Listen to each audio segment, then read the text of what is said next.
ख्याल दिल में आया, शायद मेरी शादी का ख्याल दिल में आया है और इसीलिए मम्मी ने तुझे चाय पे बुलाया।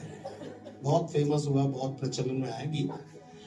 लेकिन जब बाइबल पढ़ी तो मालूम पड़ा कि ये मम्मी का ख्याल नहीं है, ये पापा का ख्याल नहीं है, ये हमारे बनाने वाले परमेश्वर का ख्याल है। उत्पत्ति 2:18 में लिखा है, परमेश्वर ने कहा आदम का अकेला रहना अच्छा नहीं है। ये ख्याल मम्मी का नहीं है, ये पापा का नहीं है। बेशक गुरप्रीत के मम्मी पापा ने, राजेश के भी अजीजों ने, इन दोनों के विवाह के लिए जब ये जवान हो गए होंगे, आईने के सामने ज्यादा रहने लगे होंगे, वो एक साइन होता है मम्मी पापा को बताने के लिए कि कुछ करो। ऐसे ही चलेगा ये 1.5 घंटा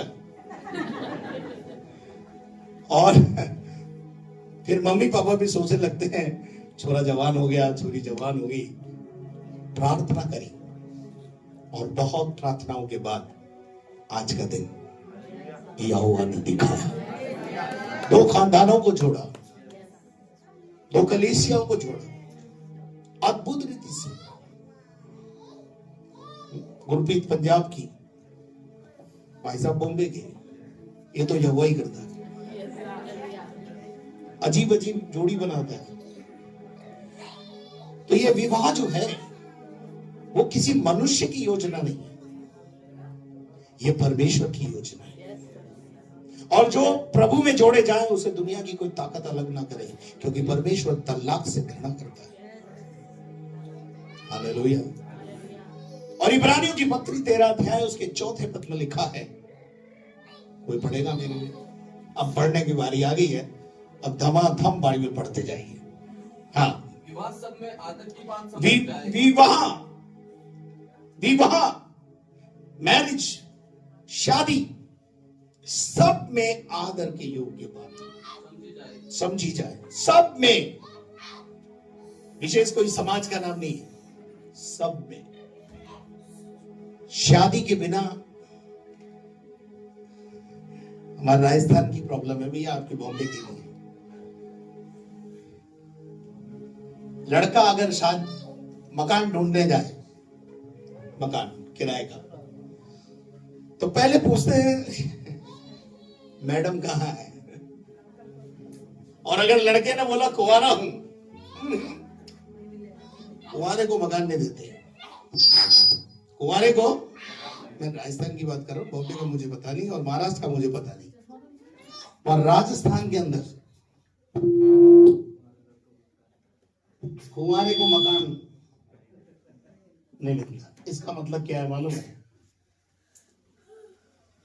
जब कुंवारा है तो अपूर्ण है। आज पूर्ण होने जा रहे हो। आज प्रभु आपको पूर्ण करने जा रहा है। हालेलुया। अब राजस्थान में भी कहीं मकान मांगोगे ना तो कोई भी दे देगा, क्योंकि आज लफड़ा खत्म हो रहा है। विवाह सब में आदर की योग्य है। और विवाह जो है वो इसलिए नहीं हो गया है कि हम जवान हो गए इसलिए विवाह करना है। विवाह परमेश्वर की योजना है और उस योजना को हमें समझना है। परिवार, आज हम एक परिवार का निर्माण करने जा रहे हैं, और परिवार जो है वो देश की सबसे पहली इकाई है। अगर परिवार मजबूत है तो समाज मजबूत है, कलीसिया मजबूत है, राज्य मजबूत है और देश मजबूत है। तो परिवार की जब नींव रखी जाती है तो नींव का गहरा होना बहुत जरूरी है। अगर नींव गहरी नहीं गई भाई तो प्रॉब्लम ही प्रॉब्लम है। फिर इसीलिए परिवारों में खबड़ खबड़ आवाजें आती रहती हैं, आपको तो पता ही है। हालेलुया। तो प्रभु हमसे कुछ बातें बोलता है। कुछ बातें मैं पति के लिए बोलूंगा, कुछ पत्नी के लिए बोलूंगा। इन दोनों के लिए तो है ही, जिनकी शादी हो गई उनका रिवीजन है। जिनकी शादी हो गई है उनका आज वो रिवीजन है, और जो शादी की लाइन में लगे हुए हैं उनके लिए एक पूर्व अनुभव है कि शादी के बाद क्या करना पड़ेगा और कैसे रहना पड़ेगा, क्या सहना पड़ेगा और क्या बोलना पड़ेगा और कैसे रहना पड़ेगा। तो शादी के विषय में कुछ बातें, महत्वपूर्ण बातें जो मैं आपको बताऊंगा, वो आप अभी परमेश्वर के वचन में से 2 जगह से आपने पढ़ा। परमेश्वर के वचन में एक निकाल करके पढ़ेंगे, इफिसियों की पत्री 5 अध्याय उसका 25 पद। हे पतियों, हाँ, हे पतियों, हे पतियों, अपनी अपनी पत्नी से प्रेम रखो। किससे? अपनी अपनी पत्नी अपनी वाली से। किससे रखना है? अपनी वाली से। साफ बोलती है बाइबल, अपनी अपनी पत्नी से प्रेम पुरुष अपनी पत्नी से क्या करे? प्रेम रखे। और जैसा मसीह ने भी जैसा मसीह ने कलीसिया से से प्रेम किया। अब मैं आपसे पूछना चाहता हूं, अगर आप एक विश्वासी हैं तो मसीह ने कलीसिया से कब प्रेम किया? जब कलीसिया पापी थी, जब हम पापी थे। हम बहुत खूबसूरत थे, बहुत पवित्र थे उस समय नहीं। हम बहुत कमजोर थे, बहुत हालात खराब थे, गरीबी में, बेरोजगारी में जीवन जी रहे थे, पाप में जीवन जी रहे थे। उस समय प्रभु ने हमसे प्रेम किया। तो सीखने की बात क्या है? जब पत्नी के अंदर बहुत अच्छे गुण हो, सभी निभाते निभते हैं, लेकिन जब पत्नी कमजोर हो तो उससे उस समय ज्यादा प्यार करना है। समझ में आएगी नहीं? कब? जब बहुत ज्यादा कमजोरी में हो, हारी में हो, बीमारी में हो, दुख में हो, कहीं आपको लग रहा है कि वो कहीं गिर रही है, कमजोर महसूस कर रही है अपने आप को, उस समय आपका प्यार ही उसे दलदल से पार कर सकता है। ध्यान रखना, उसे छोड़ना नहीं है उस समय। जैसे मसीह ने कलीसिया से प्रेम किया, वैसा प्रेम पौलुस कहता है तुम अपनी पत्नी से करो। तो अपनी पत्नी की कमजोरी में उससे ज्यादा मोहब्बत करनी। वैसे टाइम पे नॉर्मल कर लोगे, कोई दिक्कत नहीं है, लेकिन जब वो कमजोर हो, हारी में हो, बीमारी में हो, दुखाल परेशानियों के अंदर दौर में से गुजर रही हो, तब एक बहुत ज्यादा केयरिंग की, बहुत ज्यादा प्यार की जरूरत है। वचन ऐसा सिखाता है, मैं नहीं बोल रहा हूं, बाइबल में से पढ़ा रहा हूं। हालेलुया। उसके बाद पहला पतरस 3 अध्याय उसका 7 पद, जब अभी हमने पढ़ा उसको मैं रिपीट कराना चाहता हूं। पढ़िए, पहला पतरस 3 अध्याय उसका 7 पद। वैसे ही हे पतियों, तुम भी बुद्धिमानी से ट्रीट करना है। पत्नी के साथ कैसे व्यवहार करना है? बुद्धिमानी से पत्नियों के साथ जीवन निर्वाह करो। बुद्धिमानी से। अगर थोड़ी सी भी बुद्धिमानी ना रखी तो घर बर्बाद हो जाएगा। वाइसली हैंडल, वाइसली, बुद्धिमानी के साथ पत्नी के साथ, उसे कमजोर पात्र समझकर, निर्बल पात्र समझकर उसके साथ व्यवहार करना है। मेरे अजीजों, तीसरी बात, मैंने पहली बात बताई, पत्नी से समझदारी से बात कर, प्रेम करना है और बुद्धिमानी के साथ व्यवहार करना है।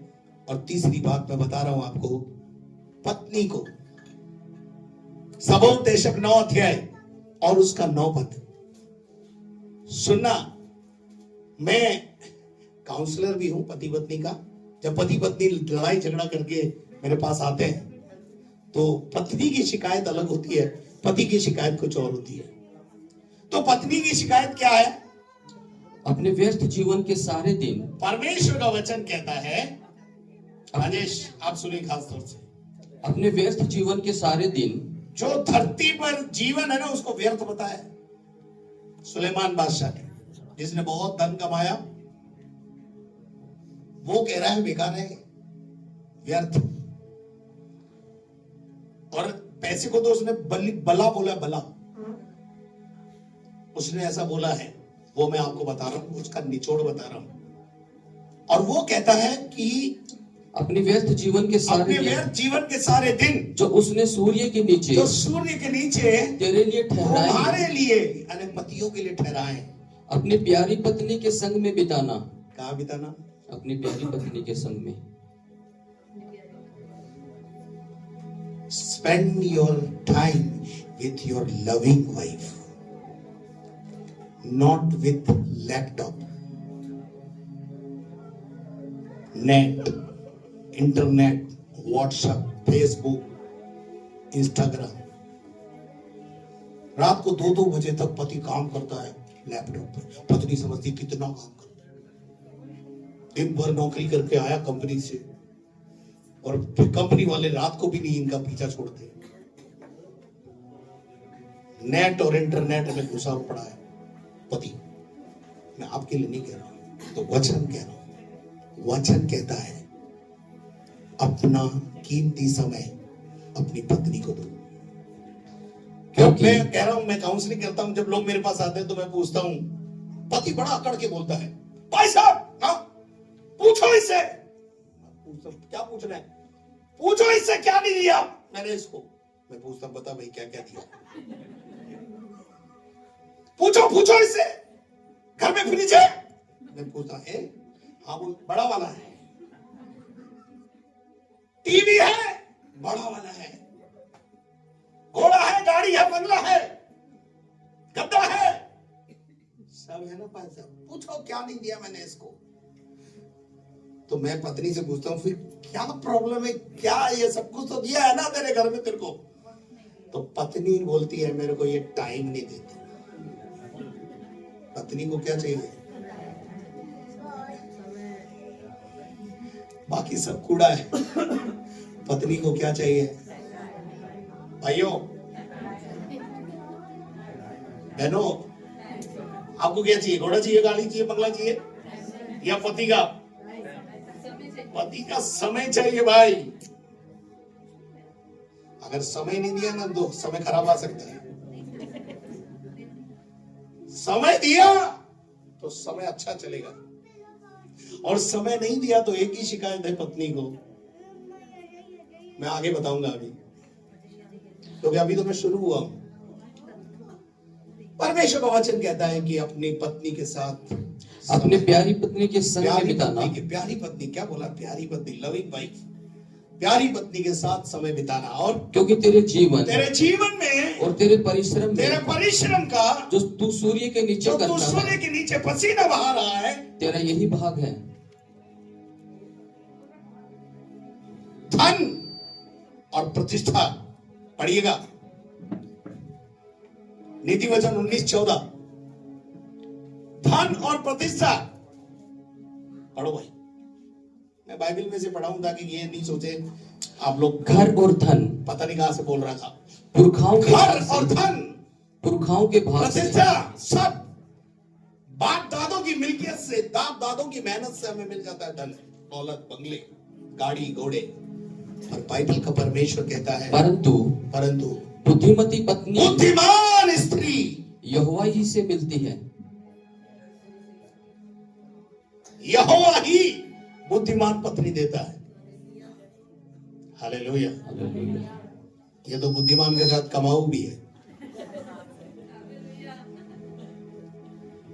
हालेलुया।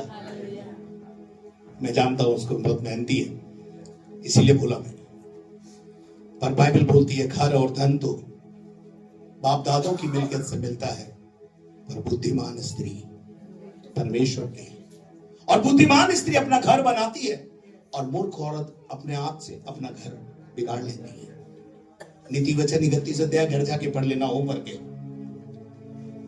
परमेश्वर का वचन कहता है, नीति वचन 18 अध्याय उसका 22 पद,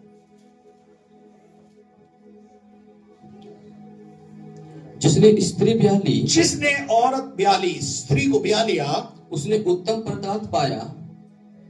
बेस्ट। दुनिया में अगर पुरुष के लिए सबसे बेस्ट उपहार गाड़ी घोड़ा बंगला नहीं है भाई, प्यारी पत्नी है। जो किसने दी है? जो यहोवा ही देता है। दुनिया में सबसे बेस्ट उपहार पुरुष के लिए अगर कुछ है तो वो उसकी प्यारी पत्नी है। आप कितने भी थके हुए हो, कितने भी थके हुए हो घर में, और पत्नी अगर मुस्कुरा के स्वागत कर दे, सच्ची बोल रहा हूं, थकान दूर हो जाती है। और साथ में अगर एक कप चाय और पकौड़ा मिल जाए तो भाई बात ही निकाली। गुरप्रीत ध्यान रखेगी इस बात का। लेकिन ऐसा परमेश्वर का वचन कहता है कि जिसने स्त्री ब्याली उस पर उसने उत्तम पदार्थ पाया है, और परमेश्वर यहोवा का अनुग्रह उस पर हुआ है। अनुग्रह, परमेश्वर का अनुग्रह उस पर हुआ है। हाँ, इस अनुग्रह की आत्मा का अपमान मत करना, अपनी अपनी पत्नी को प्यार करना है, ये भी ध्यान रखना है। हालेलुया। एक आखिरी बात और बोलूंगा तुम्हारे लिए। जैसा मैं आपको पहले भी बोल रहा था कि अपनी पत्नी को केयरिंग करना है, हैंडल विथ केयर। आप एक छोटा सा प्रेशर कुकर लेने जाते हैं, एक छोटी सिलाई मशीन, वॉशिंग मशीन लेने जाते हैं, आप जैसे ही उस कार्टन को खोलते हैं, कार्टन के अंदर एक प्रोडक्ट रखा हो, वो किताब रखी होती है, हाउ टू यूज, ठीक है, वो मैं थोड़ी देर में दूंगा अभी। तो परमेश्वर का वचन कहता है कि पत्नी की केयरिंग कैसे करना है। अपनी पत्नी की केयरिंग क्या बाइबल सिखाती है? हाँ, पढ़िएगा पहला शमूएल पहला अध्याय, और उसके पहले पद से जब आप पढ़ेंगे, समय का अभाव रहेगा अगर मैं पूरा पढ़ाऊंगा तो, लेकिन बाइबल ऐसा बताती है, वहां पर एक व्यक्ति है, उसका नाम है एल्काना, और उसके दो पत्नियां हैं। कितनी पत्नी है? उसके दो पत्नियां थी। दो पत्नियां थी। तो भूल जाओ, दो का नहीं होगा, अभी जमाना एक का है। एक भी बड़ी मुश्किल से निपटी भाई, हम जैसे अनुभवी लोगों से पूछो।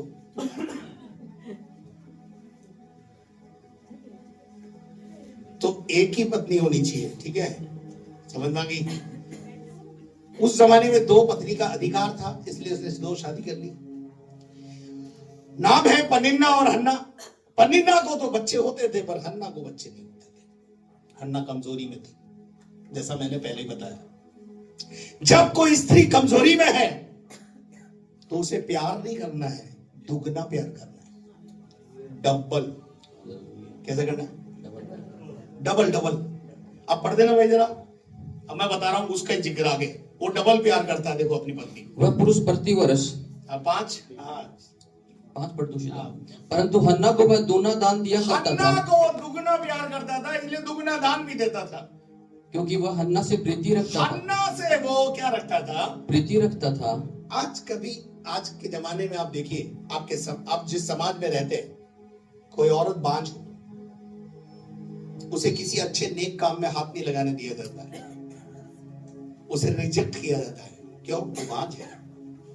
वो बांझ है, उसमें उसका क्या कसूर है? वो बांझ है, उसमें उस बेटी का या उस महिला का क्या कसूर है जो समाज उसके साथ इस प्रकार से व्यवहार करता है? हमारे राजस्थान में तो किसी अच्छे काम में हाथ ही नहीं लगाने देते, बॉम्बे की मुझे पता नहीं, पर राजस्थान में तो नहीं। अरे को बांझ है, इन मत लगावा दियो हाथ, इसको हाथ मत लगाने दो, इसको थोड़ा दूर रखो। सुबह सुबह उसकी शक्ल देख लेते हो तो भी बुरा मानते। इतना सताव हन्ना पे था, पर हन्ना का पति हन्ना से बोलता है, क्या मैं तेरे 10 बेटों से भी अधिक नहीं हूं? क्या बोला? क्यों रोती है? क्यों परेशान है? समाज तुझे तिरस्कार करता, पर मैं तुझसे प्यार करता हूं ना, मैं तेरी इस कमजोरी में। कई हमारे यहां तो राजस्थान में ऐसा बोलते हैं, ये तो हो ही नहीं रिया, छोरा छोरी दूजी ला। हाँ, वो दूसरी की प्लानिंग करते हैं यहां, पर बॉम्बे वाले नहीं करते। क्यों गलत बोल रहा हूं? राजस्थान में ये हाल है, बच्चे नहीं हो रहे इसलिए उसको छोड़ दो, और दूसरी ले आओ। उसकी कमजोरी में एल्काना एक उदाहरण है जिसने उसकी कमजोरी में उसको दुगना प्यार दिया, उसका साथ दिया। एक बात जिंदगी में ध्यान रखना, समाज एक तरफ हो, समाज एक तरफ हो और पत्नी के साथ अगर पति खड़ा हो तो जमाने से भिड़ लेगी, चांद में पहुंच जाएगी। इतनी ताकत होती है महिला, बस पुरुष साथ होना चाहिए। और ऐसे ही पुरुष के साथ अगर अत्याचार हो रहा हो, मोहल्ला पूरा खिलाफ हो गया हो पुरुष के, लेकिन पत्नी धीरे से ये बोलते डरो मत, मैं हूं ना साथ, तो फिर एक और एक दो नहीं, आदमी में 11 का सीना हो जाता है, बल मिलता है। इसलिए बाइबल में लिखा है, सबोपदेशक 4 अध्याय और उसके 9 पद से जब हम पढ़ते हैं तो वहां पर हमें एक बात देखने को मिलती, जरा पढ़िए 4 अध्याय 9 पद। 1 से 2 अच्छे, 1 से 2 भरे भैया, 1 से 2 अच्छे हैं। और क्योंकि उनके परिश्रम का दो जने मिलकर जब परिश्रम करते हैं तो उनका प्रतिफल अच्छा मिलता है। नंबर 2, क्योंकि यदि उनमें से एक कमजोर हो और गिरे तो दूसरा उसे उठाएगा। इसीलिए तो जोड़ रहे हैं, काय को जोड़ रहे हैं? एक गिरे तो लाइसेंस नहीं है गिरने का, ये पाईजान बोला था लाइसेंस दिया, अब मैं गिर रही हूं आप उठाओ, और आपको भी लाइसेंस नहीं है, गिरने का लाइसेंस नहीं है। पर बाई चांस किसी चीज में हम गिर जाते हैं, कमजोर होते हैं, चाहे वो जीवन का कोई सा भी क्षेत्र हो बेटा, जिस भी क्षेत्र में ये कमजोर हो तुम इसका साथ देना, और जिस क्षेत्र में ये कमजोर हो उस क्षेत्र में कंधा देकर खड़ी हो जाना, मैं हूं ना साथ। यही शादी है भैया, बाकी सब घास कुड़ा है। यह है शादी जो मैं बातें समझा रहा हूं। इन बातों को अगर पिरो के रख लिया, वैसे वीडियो बन रही, ले जाना साथ, और नहीं तो पैसे से मांग लेना। दोबारा कभी कभी बैठ के देखते रहना, जिंदगी सफल हो जाएगी। और जो सुन रहे हैं मैं उनसे भी कह रहा हूं, आप भी अपनी जिंदगी के अंदर इन बातों को, शायद आपकी शादी इस तरीके से नहीं हुई या मेरा जैसा पास्टर नहीं बुलाया गया हो, विकास भाई ने बुलाया मेरे को। जब मुझे कोई बुलाता है, मैं पूरे भारत में शादी का प्रचार करने जाता हूं, ये बता दूंगा। मैं अभी भी बिलासपुर शादी का प्रचार करने ही गया था, पूरे भारत में जाता हूं और धड़ल्ले से 1-1.5 घंटा परमेश्वर का वचन सुनाता हूं और किसी को हिलने नहीं देता हूं, और पूरा सिखाकर बाहर भेजता हूं। पति हो पत्नी हो चाहे वो के बारे में बताऊंगा नहीं क्योंकि टाइम नहीं है। पर बच्चा ने सब बोलता है, परंतु हाय उस पर। अब अपन वापस आते हैं कैरिंग के ऊपर, कि मैं आपको बता रहा था कि कैरिंग कैसे करना है, अपनी पत्नी के साथ कैसे व्यवहार करना है जब वो कमजोर में है, जब उसके बच्चे नहीं है, जमाना उसे सता रहा है, छोड़ने की तैयारी कर रहा है, पनिन्ना उसकी सौत उसे सताती है और बोलती है, चिढ़ाती है, तब उसके दिल टूट जाता है, औरत का दिल टूट जाता है। और जब औरत का दिल टूट जाता है, ऐसे समय में पति की कैरिंग चालू होती है। बाइबल सिखाती, मैं नहीं सिखा रहा हूं, पढ़ना भैया। जब एल्काना मैल बलि चढ़ाता था, तब वह अपनी पत्नी पनिन्ना को और उसके सब बेटे बेटियों को दान दिया करता था, दान देता था। परंतु हन्ना को वह दूना दान दिया करता था, डबल प्रेम, दुगना दान। और आगे, क्योंकि वह हन्ना से प्रीति रखता था, क्योंकि वो हन्ना से उसकी कमजोरी में, बच्चे न होने के बावजूद भी वो कहता तू मेरी है, कोई बात नहीं बच्चे नहीं है तो, पर तू मेरी है। कितना सुकून मिलता है बहनों। हेलो बहनों, मैं आपसे पूछ रहा हूं, आपकी ऐसी परिस्थिति में आपका पति आपको बोले जमाने की चिंता नहीं कर, मैं तेरे साथ हूं, कैसा लगेगा? बोलो थोड़ा सा बोलो ना। हालेलुया। कितनी प्यारी किताब है बाइबल, इसको पढ़ो ना, कैरी चढ़ना आ जाएगा। छाट के लाया हूं, माला पिरो के लाया हूं कि क्या क्या बताना है आज शाम। और उसके बाद क्या लिखा है भाई? परंतु उसकी सोच हाँ, इस कारण से कि यहोवा ने उसकी कोख बंद कर रखी, हाँ, उसकी कोख बंद होने के कारण उसकी सोच उसे चिढ़ाती थी, सताती थी। आगे वह तो प्रतिवर्ष ऐसा ही करता था। आगे आगे और जब हन्ना यहोवा के भवन को जाती थी, हाँ, तब पनीना उसको चिढ़ाती थी। आगे इसलिए वह रोती, इसलिए वो क्या करती थी? रोती। लोग चिढ़ाते हैं, समाज कुछ कुछ बोलता है, कमेंट्स आते हैं, तो स्त्री को क्या होता है? दुख होता है। उस दुख के समय में दुख देना नहीं है, दुख बांटना है, दुख कम करना है। दुख कैसे कम करते वो मैं बता रहा हूं। जानना चाहते हो भाई लोग? और खाना न खाती थी। और क्या बोलते हैं? खाना न खाती थी। हाँ, क्या क्या? पहले वापस से पढ़ दो इस साइड। वह तो प्रतिवर्ष यहोवा के भवन में जाती, हाँ, तब पनीना उसको चिढ़ाती थी। आगे इसलिए वह रोती, इसलिए वो क्या करती थी? रोती थी और खाना न खाती थी। खाना नहीं खाती थी। इसलिए उसके पति एल्काना ने, इसलिए उसके पति महोदय एल्काना ने उससे कहा, उससे पूछा, हे हन्ना, क्यों रोती है? तू क्यों रोती एक है? मिनट यहां रुकना है। अपनी पत्नी की आंखों में जब आंसू देखो तो क्या करना है? पूछना है। पहुंचना भी है, पूछना भी है। Why are you crying? तेरी आंखों में आंसू क्यों है? क्यों रुक गई? क्या हो गया? क्या आप मेरे साथ हैं? क्या आपको ये बात अच्छी लग रही है? पूछना भी है और रुमाल से पहुंचना भी है, ठीक है? और उसके बाद क्या लिखा है? और खाना क्यों नहीं खाती? क्या पूछना है? मैडम ने खाना नहीं खाया 2-3 दिन से। अरे क्या बात करती हो, अपन दोनों मिलकर खाएंगे। अब मैं यहाँ एक बात बोलता हूँ। कई बार बहनें टिफिन बांधती हैं अपने पति का, जब वो कंपनी जाते हैं, फैक्ट्री जाते हैं, और बीच में कई बार फोन करके पूछती है, आपने खाना खाया?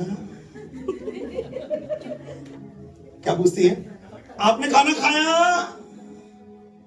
तो पति बोलता है, खा लूंगा। थोड़ी देर बाद में फिर पूछती है, आपने खाना खाया? जब तक लंच का टाइम खत्म नहीं हो जाए और जब तक आपसे ये ना पूछ ले, औरत को चैन नहीं आता।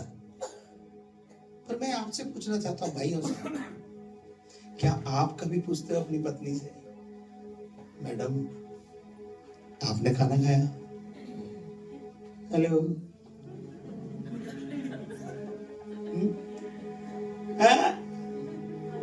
हेलो। झूठ बोले तो काला खावा खाने का ध्यान रखना। बहनें यहां बैठी हैं, मैं हाथ तो नहीं खड़ा कराऊंगा क्योंकि पोल खुल जाएगी। क्योंकि आपको मैं मालूम है, मुझे मालूम है आप सब भारतीय हैं और अपने पति की इज्जत रखना आपके हाथ में है। पर दिल से बोल रहा है, मेरा आदमी कभी नहीं पूछता। पर बाइबल कहती है पत्नी से 10 बार भी पूछना पड़े, आपने खाना खाया? इसको बोलते हैं केयरिंग, इसको बोलते हैं चिंता करना, इसको बोलते हैं विवाह, इसी को बोलते हैं शादी, जो मैं सिखा रहा हूं। तुमने खाना खाया? और तेरा मन, तुम रोती क्यों हो? तुम खाना क्यों नहीं खाती हो? और तीसरी बात, और तेरा मन क्यों उदास है? मन की उदासी कहां से प्रकट होती है? है क्या बात है, किसी ने उत्तर बहुत बढ़िया दिया। चेहरे से। चेहरा बोलता है कि आज गुरप्रीत उदास है। चेहरा बताता है कि आज आपकी पत्नी उदास है। क्या आपने अपनी उदासी के, उसकी उदासी के कारण पूछा, जानने की कोशिश की? तुम्हारी उदासी का कारण क्या है? क्यों उदास हो तुम? क्या हो गया? पियर में सब ठीक तो है? पापा मम्मी उधर वाले ठीक तो हैं? लेकिन आजकल के पति बोलते तेरे घर वाले ठीक है क्या देंगे। ये तेरा मेरा जब तक चलेगा ना भाई घर नहीं बसेगा। आज इस दीवार को गिराना है, तेरा और मेरा, ये भी यहीं गिरेगी आज। ठीक है, तेरा है वो मेरा है, मेरा है वो तेरा है, ऐसे ही बोलने का है। मेरा है वो मेरा है, यहाँ तो राजस्थान में बोलते हैं तेरा है वो ही मेरा हो जाए, ऐसे राजस्थान में बोलते हैं। तो बॉम्बे वाले ऐसा नहीं बोलते। मैं कई बार बॉम्बे आया हूं, अब की बार आपके यहाँ भी आऊंगा। अब नहीं बुलाओ तो भी बोल दिया, सेल्फ इन्वाइटेड हो जाता हूं। हालेलुया। तो गुरप्रीत के साथ एक रिश्ता है इसलिए जा सकते हैं, घर है।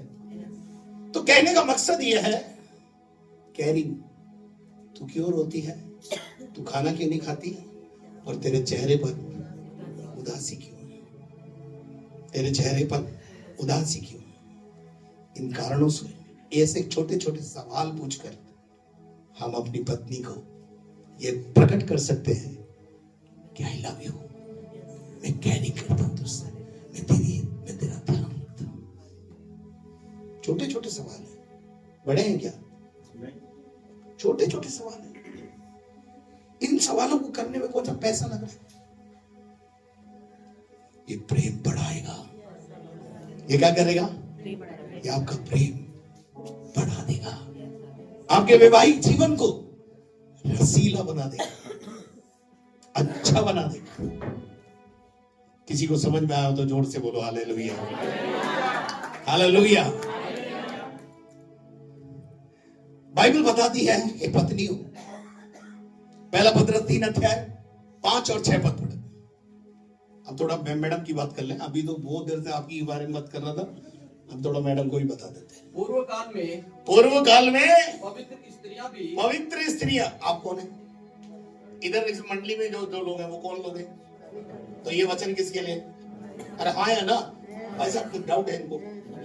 अरे भाई पवित्र स्त्रियों, पूर्व काल में भी पवित्र स्त्रियां थी और आज भी नसीराबाद में इस मंडली में पवित्र स्त्रियां हैं।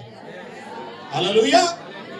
तो बाइबल आपके लिए बोल रही है आज शाम, पूर्व काल में पवित्र स्त्रियां जो परमेश्वर पर आशा रखती थी। किस पर आशा रखती हैं आप, तो फिर तो आपके लिए ये बिल्कुल पक्का वाला आपके लिए। हाँ चलो आगे। अपने आप को इस रीति से संवारती, अपने आप को इस रीति से संवारती और अपने अपने पति के अधीन रहती थी। किसके अधीन रहना है, पत्नी को बहुत जरूरी है कि वो अपने पति की अधीनता में रहे। अब अधीनता क्या है, हाथ ऊपर करके खड़ी रहो, अधीनता में बोला है पादरी ने। अधीनता का भी मतलब बताऊंगा, छोड़ूंगा कुछ भी नहीं। अपने अपने पति के अधीन रहो, जैसे हमारी आदि माता हमारे लिए एक उदाहरण है, अर्थात सारा जो थी वो हमारे पूर्व पिता अब्राहम के अधीनता में रहती थी, उसका आदर करती थी। आपको भी अपने पतियों का आदर करना है, नंबर 1, और उसे नंबर 2 अधीनता में रहना है, नंबर 3 उसे स्वामी कहती थी। हाजी क्या बोलती थी, स्वामी जी क्या बोलती थी, ए जी ओ जी नहीं है जी, है जी क्या बोलती थी, स्वामी। नाम नहीं लेती थी, इबू आजकल चला है बेबी, किधर जा रहे हो बेबी, अरे बेबी नहीं होगी बाबा है वो।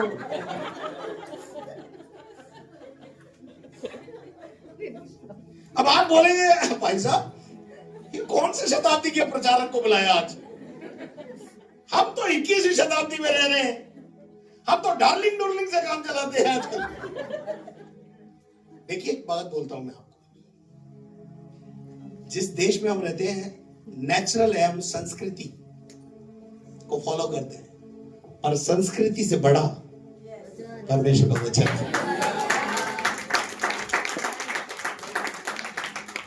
पाश्चात्य संस्कृति में आप इबू बोल सकती है, पर बाइबल की जो संस्कृति है, वचन पति को नाम लेने के लिए स्वामी, क्या बोल रहे हैं? स्वामी जी। समझ में नहीं बोले तो मेरे को बताना। अब इसको अंदर थोड़ा सा अमेंडमेंट करना। मुझे मालूम है 21वीं शताब्दी में आप लोग जीवन जी रहे हो और ये आप कर नहीं पाओगे, क्योंकि शुरू से आदत पड़ी है जी, ओ जी, सुनो जी, बाबूजी, बीबी जी, वो ऐसी आदत पड़ी हुई है। अब मैं आपसे बोल रहा हूँ कि चलो अब आपकी आदत पड़ गई है तो कोई बात नहीं, जो बोलना बोल लो आप, पर समझो तो सही दिल से। कौन है सामने? सामने कौन है? स्वामी खड़ा है, मेरा मालिक खड़ा है। ऑनर है, उसको ऑनर देना है। आपको पता है बाइबल में उत्पत्ति के 24वें अध्याय में कौन थी? रिबेका। रिबेका ने जब उस जवान लड़के के लिए पूछा ये मैदान में कौन है, तो एलियाजर ने उत्तर दिया ये तेरा स्वामी है। और बाइबल बताती है वो उस ऊंट पे से उतर पड़ी। ये ऊंट पे से उतरना आदर को दिखाता है। अपने पति का आदर करना है, उसका सम्मान करना है। Hallelujah, hallelujah. अधीनता का मतलब जूती चप्पल साफ करना नहीं है। अगर प्यार है तो वो भी करना पड़ेगा, कर देते, पर अधीनता, आदर। और उसके बाद शादी इनसे हो रही है, राजेश से। कई बार लड़कियां बोलती है अपने हस्बैंड को, इसकी नहीं बोल रहा हूं मैं, हमारे यहां, मैंने आपसे शादी करी है, मैं आपके परिवार को क्यों निभाऊं?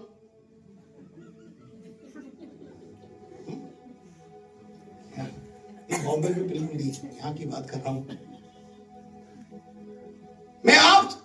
मैं आपके साथ रहूंगी, इनके संग क्यों रहूंगी? इनके मतलब मम्मी, पापा, देवर, दिवरानी, बहुत सारे और रिश्ते होते हैं घर में। लेकिन बाइबल बताती है, रूत ने क्या कहा? मैं तुझे भी निभाऊंगी। अरे सॉरी, रिबेका ने कहा मैं तुझे भी निभाऊंगी और तेरे घर वालों को भी निभाऊंगी। ये बात कहां से मिलती है? उत्पत्ति 24 का 64, आई थिंक।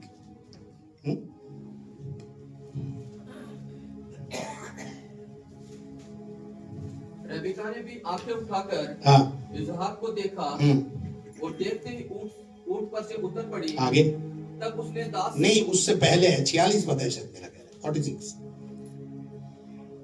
और उसने जल्दी से अपने घड़े को कंधे पर से उतार के कहा, हाँ ले पी ले, पीछे मैं तेरे। एलियाजर से कहा, एलियाजर ढेर सारे वो लेके आया था, क्या नाम से, ऊंट। राजस्थान के लोग बकरी पालते हैं और राजस्थान में ऊंट भी पालते हैं, दोनों का अनुभव है। बकरी को आधा लीटर पानी डालोगे ना, तृप्त होके चल जाएगी। ऊंट को पानी पिलाना एक चुनौती है बेटे, ऊंट को पानी पिलाना एक चुनौती है। ऐसे ही वीडियो में आपसे कहना चाहता हूं, महिलाओं में आपसे कहना चाहता हूं, आपके सामने जब कठिन चुनौतियां हो, उन चुनौतियों से भागना मत, उन चुनौतियों का सामना करना। क्योंकि जो चुनौतियों का सामना करते हैं, चुनौतियां उनके सामने से भाग जाती हैं और वो विजयी जीवन जीते हैं। रेबेका ऊंटों को देख के घबराई नहीं। रेबेका ने कहा कोई बात नहीं, मैं तुझे भी पानी पिलाऊंगी और तेरे ऊंटों को भी पानी पिलाऊंगी। इसका टाइपोलॉजी यही है, तुझे भी निभाऊंगी राजेश और तेरे घर वालों को भी निभाऊंगी। और ये बात केवल राजेश इस पे लागू नहीं होती है, आप पर भी लागू होती है कि आप भी उसे कहें, गुरप्रीत मैं तुमसे भी प्रेम करूंगा और तुम्हारे माँ बाप से भी प्रेम करूंगा।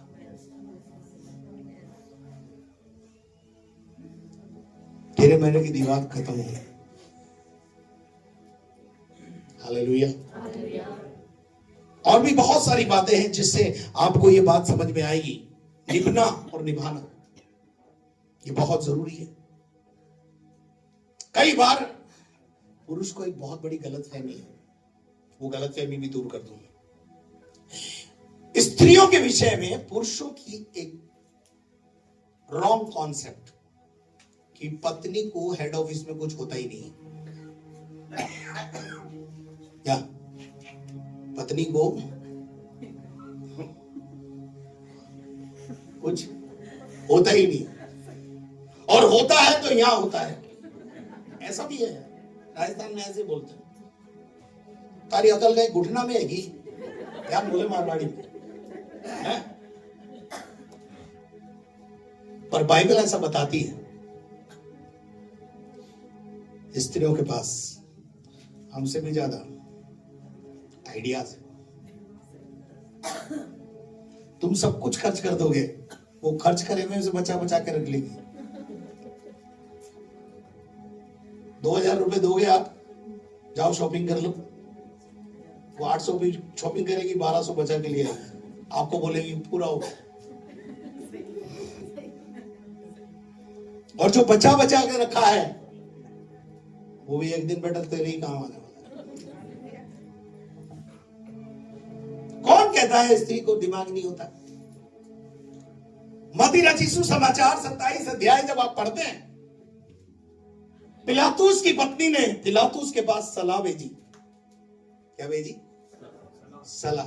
पत्नी ने सलाह भेजी कि ये जो पुरुष है जिसके विषय में तू न्याय करेगा आज, इसके मामले में हाथ मत डाल।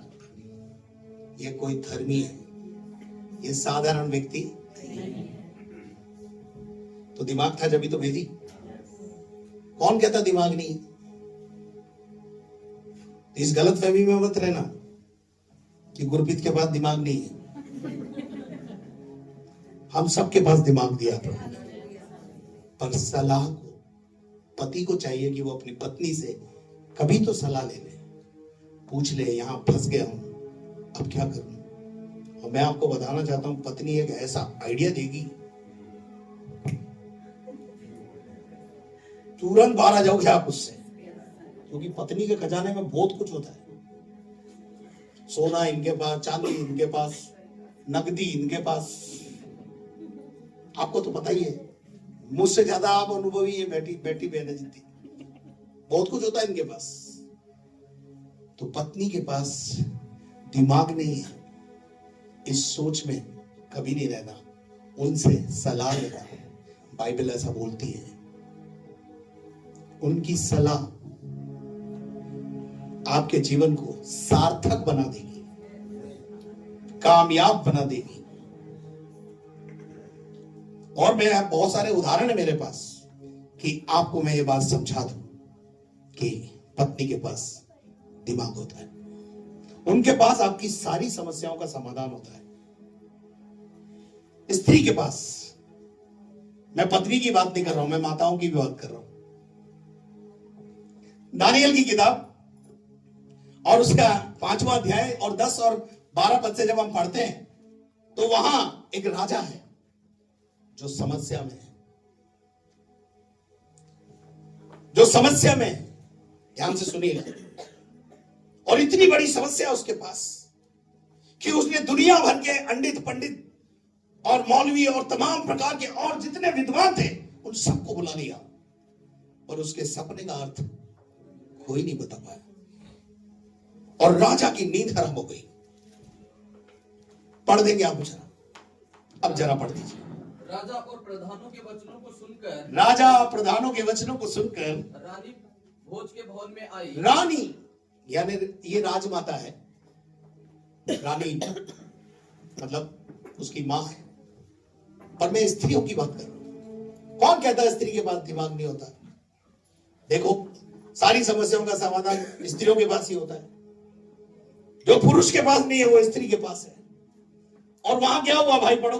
और कहने लगी, और कहने लगी, हे हे राजा तू युग युग जीवित रहे, तू मरे मत, तू जीवित रहे, तू क्या रहे, तू जिंदा रहे, तू जीवित रहे, मरने की मत सोच। राजा मरने की सोच रहा है, राजा सोच रहा है मैं मर जाऊंगा।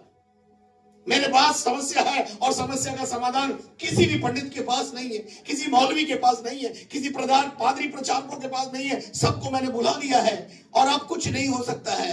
परंतु सुनो वहां पे क्या हुआ, पढ़ो। अपने मन में ना घबरा, क्या बोला रानी ने, अपने मन में ना राजमाता ने बोला घबरा मत। और ना उदास हो। जब स्त्री तसल्ली देती है ना, ओहो मजा आ जाता। क्या आपको आता हो नहीं आता, मुझे तो आता। बोलती है मत डरो मत, मैं हूं ना, मैं आपके साथ हूं। और उसके बाद क्या लिखा है, तेरे राज्य में दानियल नामक एक अरे पुरुष है। तेरी समस्या का समाधान मेरे पास है। क्या बोली, क्या बोली, तेरी समस्या का समाधान मेरे पास है। तेरी बुद्धि काम नहीं कर रही है, तेरे ही राज्य में दानियल नामक एक पुरुष है, एक पुरुष है जिसका नाम डैनियल है, जिसका नाम क्या है, दानियल है। और जिसका नाम तेरे पिता ने उसका नाम बदल कर बेलशस्सर रख दिया है। उसमें पवित्र ईश्वरों की उसमें ईश्वरों की आत्मा रहती है। और उस राजा के दिनों में उस राजा के दिनों में उसमें प्रकाश प्रवीणता प्रवीणता ईश्वरों के तुल्य बुद्धि पाई। ईश्वर के तुल्य बुद्धिमान व्यक्ति है वो। हे राजा तेरा पिता जो राजा था, हाँ, उसने उसको सब ज्योतिषियों और तांत्रियों, हाँ, कसीदियों हाँ, और अन्य भावी बताने वालों का प्रधान ठहराया था। अरे तेरी समस्या का समाधान तेरी बगल में, तेरे को आंख नहीं दिखी, खुल नहीं रहा तेरी, पर ये आंख किसने खोली, महिला ने। समस्या बिल्कुल, समाधान बिल्कुल पास पड़ा हुआ है, पर दिमाग बुट हो जाता है, काम नहीं करता है। तब पत्नी आती है या मम्मी आती है, क्या है, क्यों परेशान है, अरे मम्मी रोमन ये ले समस्या का समाधान। कभी भी ये ना समझे कि पत्नी के पास या स्त्री के पास दिमाग नहीं होता है। उनके पास बहुत दिमाग होता है, बल्कि हमसे ज्यादा होता है। सब क्षेत्र में आगे प्रभु आपको ऐसा बल दे, ऐसी शक्ति दे कि आप ऐसा कर सके। Hallelujah, hallelujah. विवाह, आखिरी आयत पढ़ाऊंगा। विवाह के बारे में वचन क्या कहता है, यिर्मयाह का 29 अध्याय और उसका 6वां पद। यिर्मयाह 29 का 6। देखिए क्या लिखा है विवाह के विषय में। ये ब्लेसिंग है। विवाह करके बेटे बेटियां जन्माओ। क्या है, बेटे बेटियां जन्माओ। भलो पूर्व विवाह करके बेटे बेटी जन्माओ और अपने बेटों के लिए, अपने बच्चों के लिए स्त्रियां ब्याह लो, स्त्रियों को ब्याह लो, और अपनी बेटियों को दूसरों को ब्याहने के लिए दे दो कि वे भी बेटे बेटी जन्माए। और वह वहां घटो नहीं। क्या लिखा है? वो वहां घटे नहीं, घटना नहीं है, वहां बढ़ते जाओ। बढ़ना है। क्या करना है, विवाह काय के लिए हो रहा है, घटने के लिए, बढ़ने के लिए। ये ब्लेसिंग है। क्या है, ब्लेसिंग है। इस ब्लेसिंग के साथ मैं यहाँ अपने संदेश को केवल विराम दे रहा हूँ। संदेश बहुत लंबा है, बहुत सारी बातें हैं मेरे पास, कम से कम 1.5-2 घंटा प्रचार कर सकता हूँ, लेकिन जो मुख्य बातें थी वो मैंने आपको बताई है। Hallelujah, hallelujah, hallelujah. तेरे मेरे की दीवार आज गिरा दो। कभी कभी क्या होता है, तेरे लोग मेरे लोग, तेरे घर वाले मेरे घर वाले, स्त्रियों को भी ये प्रॉब्लम है और पुरुषों को भी है। यहाँ कई ऐसे बैठे हुए जिनका ससुर से संबंध ठीक नहीं है। ससुर के बारे में क्या दिमाग है, मतलब ससुर, दामाद के दिमाग में ससुर के विषय में क्या क्या सोचे मालूम है? तेरे बाप के पास दिमाग ही नहीं है। हाँ भाई, दिमाग नहीं है तो इतनी प्यारी गुड़िया तेरे को कैसे दे दी? दिमाग था जब तो दी है। ये गंदी सोच है, ये गलत सोच है। कभी ऐसा नहीं सोचना। उनका आदर करना, कभी कभी क्या होता है, लड़की के मोहल्ले से कुत्ता आ जाए,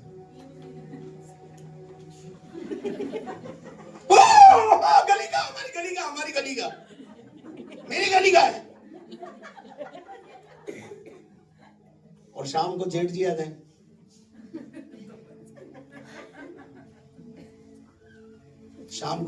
जाए, जेठानी जी आ जाए, फिर देखो चेहरे का हाल। दिन में कैसा था,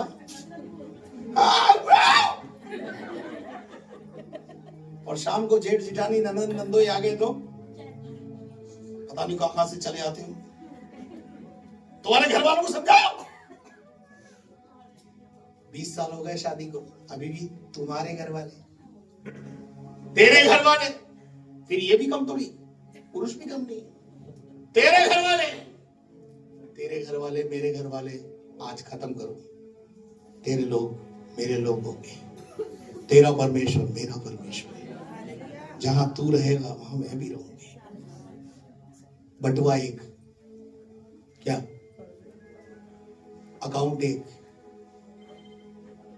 ज्वाइंट कर लेना। नौकरी करते हो, कमाते हो अलग अलग, पर बटुआ एक। जिस दिन बटुआ एक हो जाएगा ना बेटे, सब प्यारे लग जाएंगे। क्या नहीं तो ये बोलेगी तुम्हारे घर वालों के लिए तो तुम खूब करते हो, तेरा मेरा जिंदगी में से खत्म कर दे, तब आप देखेंगे एक आदर्श परिवार, एक अच्छा परिवार आप निर्माण कर पाएंगे। परमेश्वर आपको आशीष दे। आइए अपने स्थान पर आप बैठे रहें, ये खड़े हो जाएं। मैं जल्दी से विवाह के सूत्र में इनको लेके जाऊंगा, विवाह के बंधन में इनको बांधेंगे। अपनी आंखों को बंद कीजिए। सर्वशक्तिमान परमेश्वर, हमने वचन सुना, प्यारे खुदावंद परमेश्वर, इस वचन पर तेरी आशीष हो। शादी की महत्वपूर्ण बातें, शिक्षा की बातें हमने सुनी और समझी प्रभु। मैं पिता पुत्र पवित्र आत्मा के नाम से इनको आशीष कहता हूं। और प्यारे खुदावंद प्रभु जी, जब भैया अब वाचा के को बांधेंगे, उस वाचा के बांधने के समय में हम आपकी उपस्थिति चाहते हैं। यीशु मसीह के नाम से मांगते हैं, आमीन आमीन हालेलुया। मैं इन्हें विवाह के सूत्र में बांधने जा रहा हूं, ध्यान से सुनिएगा। अजीजों, हम यहां पर इसलिए इकट्ठे हुए हैं कि गुरप्रीत और राजेश को विवाह के सूत्र में बांधे और उसके विवाह के साक्षी हो। अपनी प्रार्थनाओं से उनकी सहायता करें और उनके आनंद में सहभागी हो। प्रभु यीशु मसीह की शिक्षा के अनुसार जो स्त्री और पुरुष पति पत्नी के रूप में जोड़े गए हैं, उनका